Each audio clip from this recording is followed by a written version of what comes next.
ये कहानी है एक ऐसे क्लासिक स्नाइपर की जो अपनी आंखों पर पट्टी बांधकर भी कई किलोमीटर दूर अपने टारगेट को खत्म कर सकता है। लेकिन ये स्नाइपर पहले एक आम मैथ टीचर हुआ करता था। उसे जंग और बंदूक से बहुत नफरत थी, मगर एक दिन उसकी लाइफ में कुछ ऐसा हुआ जिसने उसे एक डिसेंट टीचर से एक बेरहम स्नाइपर बना दिया। कहानी की शुरुआत होती है यूक्रेन के एक छोटे से गाँव से, जहाँ हमें एक छोटे से घर को दिखाया जाता है। इस घर में एक कपल रहता है जो हंसी खुशी अपनी जिंदगी गुजार रहे होते हैं। इस घर में रहने वाले आदमी का नाम है मिकोला और उसकी वाइफ का नाम है नास्टिया। नास्टिया एक ड्राइंग आर्टिस्ट थी और लकड़ियों को तराश कर उसे तरह तरह के स्टैच्यू बनाती थी। मिकोला एक टीचर है और पास ही के एक स्कूल में बच्चों को मैथ पढ़ाता है। वो एक बहुत ही अच्छा टीचर है और सभी बच्चे उससे काफी खुश हैं, सिवाय एक के जिसका नाम था एवन। एवन एक बहुत ही बदतमीज लड़का था। वो हर दिन क्लास में अपने टीचर मिकोला को परेशान करता। एवन एक रिच फैमिली से बिलोंग करता था, जबकि मिकोला एक गरीब इंसान था। इसलिए एवन मिकोला के लुक्स और कपड़ों का मजाक भी उड़ाया करता। वो चाहता था कि मिकोला उसकी बदतमीजी से तंग होकर उस पर हाथ उठाए और फिर वो उसका कंप्लेंट करके मिकोला को स्कूल से निकलवा दे। लेकिन मिकोला बहुत ही शांत इंसान था। मिकोला को उसकी बातों से कोई फर्क नहीं पड़ता और वो अपनी जिंदगी में मस्त रहता। मिकोला के घर में कोई भी इलेक्ट्रॉनिक सामान जैसे टीवी वगैरह नहीं होने की वजह से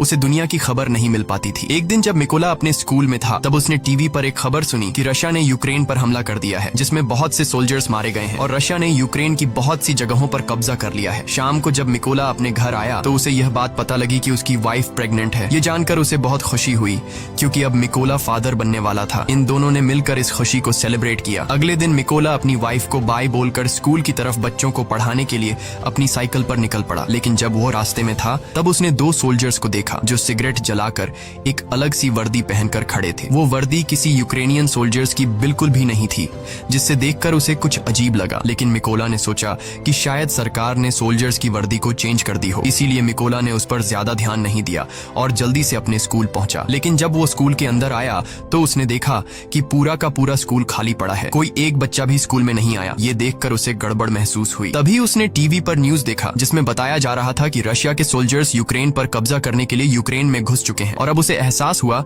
कि उसने रास्ते में जो सोल्जर्स देखे थे वो असल में रशिया के थे। ये सोचकर उसे अपनी वाइफ की फिक्र हुई, क्योंकि उसकी वाइफ घर पर अकेली थी। वो फौरन अपनी साइकिल पर बैठकर घर की तरफ भागा, लेकिन अब बहुत देर हो चुकी थी। जब मिकोला घर पहुंचा तो उसने देखा कि वे दो सोल्जर्स उसकी वाइफ को बुरी तरह से पीट रहे थे। मिकोला ने अपनी वाइफ को बचाने की कोशिश की, लेकिन उन सिपाहियों ने उसकी भी धुनाई कर दी। मिकोला ने उनसे रिक्वेस्ट की कि प्लीज मेरी वाइफ को मत मारो, वो प्रेग्नेंट है। लेकिन सोल्जर्स ने उनकी एक नहीं सुनी और उन दोनों को पीटते गए। थोड़ी देर बाद एक रशियन सोल्जर ने मिकोला के घर की तलाशी ली और जब उसे अंदर कुछ भी काम का नहीं मिला तो उसने गुस्से में आकर मिकोला के घर को आग लगा दी और वहाँ से जाने लगे। अब अपने घर को जलता देख नास्टिया गुस्से से लाल हो गई और एक पत्थर उठाकर उन रशियन सोल्जर्स को मारने लगी। ये देखकर एक सिपाही ने गोली चला दी और नास्टिया की मौके पर ही मौत हो गई। मिकोला अपनी वाइफ को मरता देखकर उसके पैरों तले जमीन खिसक जाती है। वो अपनी वाइफ के पास जाता है और उसे गोद में लेकर फूट फूट कर रोने लगता है। ऐसे ही कुछ घंटे बीतने के बाद दो यूक्रेनियन सोल्जर्स मिकोला के पास आए। मिकोला की वाइफ को मरा हुआ देखकर उन दोनों सोल्जर्स को बहुत अफसोस होता है और मिकोला के कंधे पर हाथ रखकर उसे हिम्मत न हारने को कहते हैं। उसके बाद उन दो सोल्जर्स ने मिकोला की वाइफ के लिए कब्र खोदना शुरू किया और एक कब्र खोदकर मिकोला से कहते हैं कि तुम यहाँ पर अपनी वाइफ को दफना दो। अपनी वाइफ की मौत के बाद मिकोला पूरी तरह से टूट चुका था। अब वो बिल्कुल अकेला रह चुका था। उन रशियन सोल्जर्स ने न सिर्फ उसकी वाइफ को मार डाला बल्कि मिकोला के आने वाले बच्चे और उसके घर को भी जला दिया। इसलिए अब वो बदले की आग में जल रहा था और उसे हर हाल में उस रशियन सोल्जर को मारना था जिसने उसकी बीवी पर गोली चलाई थी। उस सोल्जर से बदला लेने का एक ही रास्ता था कि वह यूक्रेनियन सोल्जर्स में शामिल हो जाए। इसीलिए वह यहीं पर उन दो सोल्जर से रिक्वेस्ट करता है कि प्लीज मुझे भी अपने साथ ले चलो, मैं भी यूक्रेन आर्मी में शामिल होना चाहता हूँ। इसके बाद वे दोनों सोल्जर्स मिकोला की बात मान लेते हैं और उसे गाड़ी में बैठाकर मिलिट्री बेस ले जाते हैं। जाने से पहले मिकोला अपनी वाइफ के हाथों का बनाया हुआ छोटे से स्टैच्यू को अपने पास रख लेता है जो उसकी वाइफ ने इसकी रक्षा के लिए बनाया था। जब ये लोग मिलिट्री बेस पहुंचते हैं तो वहाँ उनका सीनियर मिकोला को देखकर उन दो सोल्जर्स पर गुस्सा करने लगता है और मिकोला को फौज में भर्ती करने से मना कर देता है, क्योंकि उनके सीनियर को मिकोला पर शक होने लगता है कि कहीं मिकोला कोई जासूस ना हो। जब सीनियर ने उन दो सोल्जर्स से अच्छी तरह मिकोला के बारे में जानकारी हासिल की और मिकोला ने भी उसे पूरी बात बताई कि किस तरह से रशियन सोल्जर्स ने मेरी वाइफ को बेरहमी से मार दिया और मेरे घर को जला दिया, इसलिए अब मेरे पास जीने की कोई वजह नहीं है। और उसने उस सीनियर को यकीन दिलाया कि वो रशियन सोल्जर को मारकर इस देश को आजाद करना चाहता है। ये सुनकर वह सीनियर मिकोला को यूक्रेनियन आर्मी में भर्ती करने के लिए राजी हो जाता है और अगले दिन से ही उसकी ट्रेनिंग शुरू हो गई। अब चूंकि मिकोला एक आम इंसान था, इसलिए उसे ट्रेनिंग के दौरान काफी मुश्किल हो रही थी। उसने अपनी पूरी जिंदगी मैथ का सब्जेक्ट पढ़ाया था और बंदूकों के बारे में उसे कोई भी जानकारी नहीं थी। जब सभी फौजी बंदूकों को असेंबल कर रहे थे तो उनके मुकाबले में मिकोला काफी स्लो था और वह सबसे आखिर में बंदूक को असेंबल करता है। ये देखकर उस ऑफिसर को लगता है कि मिकोला कभी भी एक अच्छा सोल्जर नहीं बन पाएगा, लेकिन उसने भी हार नहीं मानी और अपनी ट्रेनिंग पर फोकस रखा। एक रात ट्रेनिंग के दौरान मिकोला अपने सीनियर से कहता है कि वह उसे उसके नाम से न बुलाए क्योंकि उसका कोड नेम रेवन है। ये सुनकर सभी उस पर हंसने लगे और सीनियर ने उसे बताया कि कोड नेम इतनी आसानी से नहीं मिलता, उसके लिए सोल्जर को देश के लिए कोई बड़ा कारनामा करना पड़ता है। मिकोला ने इन बातों को नेगेटिव नहीं लिया और वह और ज्यादा मेहनत करने लगा। रात को जब सभी सिपाही सो रहे होते थे तो तब भी मिकोला चीजों को सीखने की प्रैक्टिस करता। एक दिन सीनियर सभी सोल्जर्स को बताता है कि हमारे पास स्नाइपर्स की कमी है और हमें इस नंबर को बढ़ाना होगा ताकि हम रशियंस का मुकाबला कर सकें। यहाँ सीनियर सभी से पूछता है कि तुम में से कितने लोग स्नाइपर बनना चाहते हो। ये सुनकर कुछ लोग खड़े होते हैं और उन लोगों के बीच मिकोला भी होता है क्योंकि वह भी एक स्नाइपर बनना चाहता था। मिकोला को देखकर सभी सोल्जर्स हंसने लगे। मिकोला को देखकर उसका सीनियर उससे कहता है कि तुम अभी एक स्नाइपर बनने के लिए तैयार नहीं हो, तुम तो एक गन को असेंबल और डीअसेंबल भी अच्छी तरह से नहीं कर पाते, तो स्नाइपर बनना तो दूर की बात है। इस पर मिकोला कहता है कि मैं एक अच्छा स्नाइपर बन सकता हूँ, मुझे खुद को साबित करने के लिए सिर्फ एक मौका चाहिए। ये सुनकर सीनियर मिकोला से कहता है कि ठीक है, ये लो, तुम्हें इस बंदूक को सिर्फ 20 सेकंड के अंदर असेंबल करना होगा। अब खुद को साबित करने के लिए मिकोला अपनी आंखों पर पट्टी बांध लेता है और फटाफट से गन को खोलकर उसे दोबारा से जोड़ देता है और इस काम को करने में उसे सिर्फ 18 सेकंड लगे। मिकोला की फुर्ती को देखकर सभी हैरान रह जाते हैं। जो लोग पहले उस पर हंस रहे थे अब वे मिकोला के लिए तालियां बजाने लगे। वह सीनियर भी मिकोला से इम्प्रेस हुआ और अब उसकी काबिलियत को देखकर उसे भी स्नाइपर ट्रेनिंग में शामिल कर लिया जाता है। ट्रेनिंग के दौरान मिकोला को एक पुराने मॉडल की गन पकड़ा दी जाती है जबकि बाकी लोगों को नए मॉडर्न वेपन्स दिए जाते हैं। ये देखकर मिकोला भी मॉडर्न वेपन्स की डिमांड करता है, जिस पर वहाँ का सीनियर उसे कहता है कि अगर तुम्हें वह गन चाहिए तो तुम्हें खुद को साबित करना होगा। अब मिकोला के पास कोई और ऑप्शन नहीं था, इसलिए उसे जो मिला वह लेकर वहाँ से निकल गया।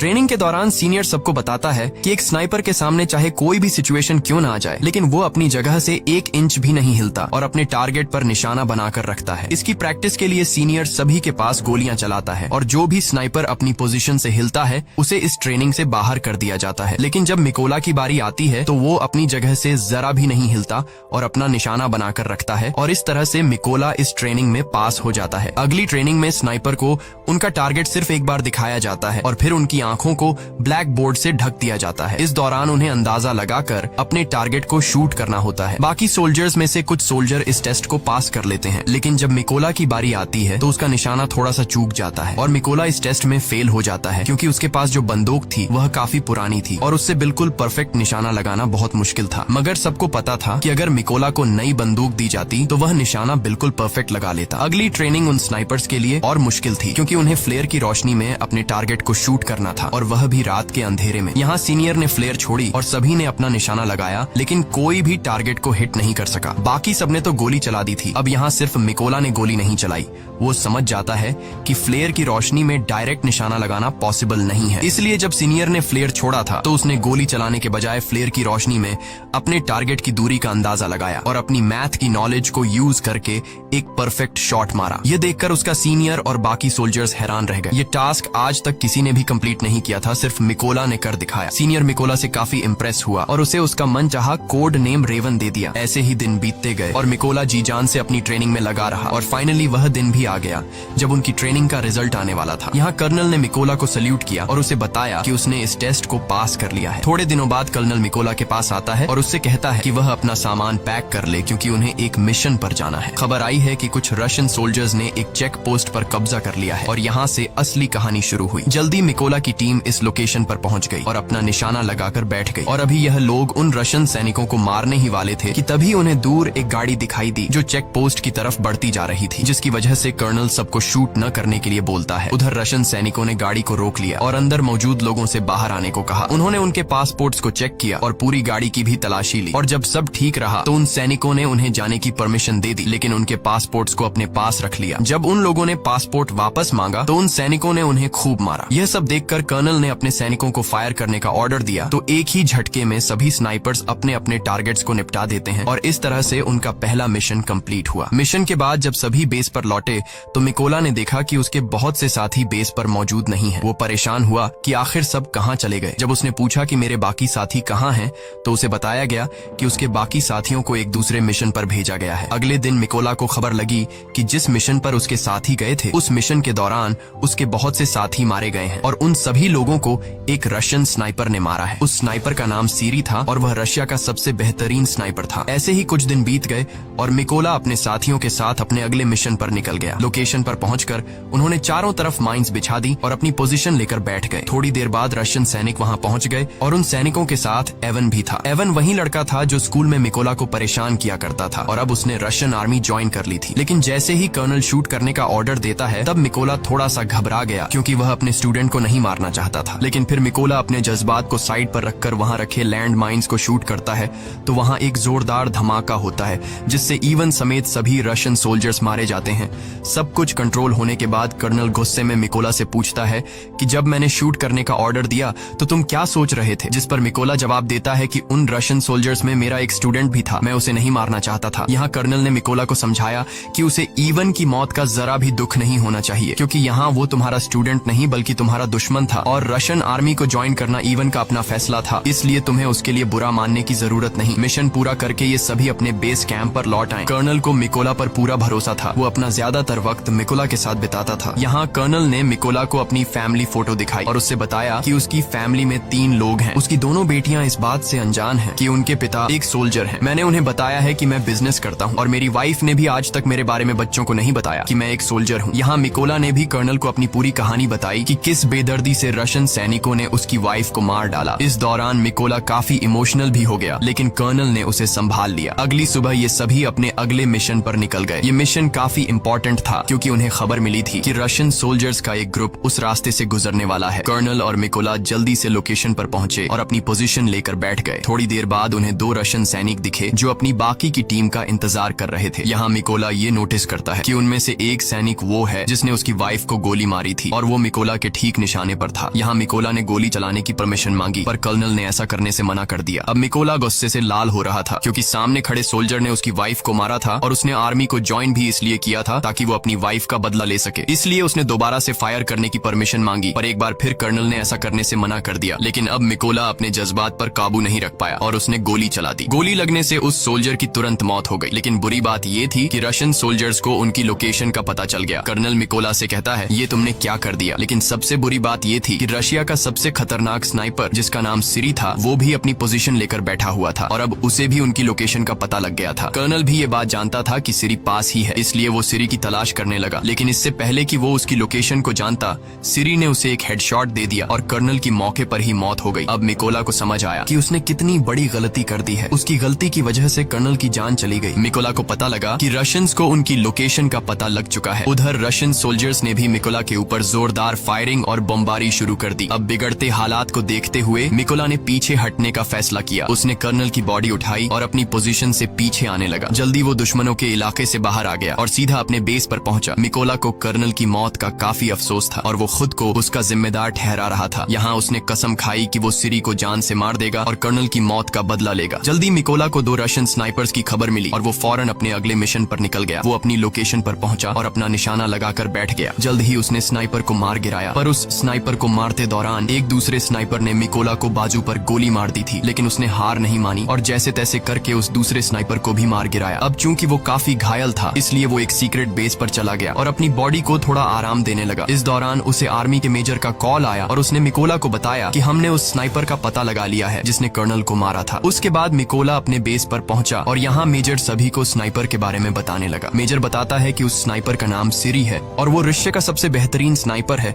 उसका निशाना आज तक गलत नहीं लगा। सीरी ने यूक्रेन के 6 सबसे काबिल स्नाइपर्स को मार गिराया है, इसलिए हमें उसे हल्के में नहीं लेना चाहिए। मेजर बताते हैं कि सीरी पहले यूक्रेन के सोल्जर्स को मारता है और फिर उसकी वीडियो बनाकर सोशल मीडिया पर अपलोड करता है ताकि यूक्रेनी सोल्जर हार मान ले। वो बताता है कि सीरी एक ऐसा स्नाइपर है जो आम तौर पर अपनी पोजीशन को चेंज नहीं करता और एक खास लोकेशन पर बैठकर अपने दुश्मनों का शिकार करता है। अब ये सभी लोग एक प्लान बनाते हैं कि वो सीरी की लोकेशन पर 2 टीम बनाकर जाएंगे। प्लान के मुताबिक उनकी पहली टीम रशियन सैनिकों पर सामने से अटैक करेगी और जब वो इस अटैक में बिजी होंगे तो उनकी दूसरी टीम उन लोगों पर पीछे से हमला करेगी। इस मौके का फायदा उठाकर मिकोला बिल्डिंग के अंदर जाएगा और सीरी को मार देगा। पूरी प्लानिंग हो जाने के बाद ये सभी उस लोकेशन की तरफ निकल गए। लोकेशन पर पहुंचकर सभी स्नाइपर्स ने अपनी पोजीशन ले ली और अपना निशाना लगाकर बैठ गए। उधर मिकोला भी चुपके से बिल्डिंग में एंटर हुआ जहां उसे 2 रशियन रशियन सोल्जर्स दिखे जो अपने बातचीत में मसरूफ थे। मिकोला ने बिना देर किए उन दोनों को मार डाला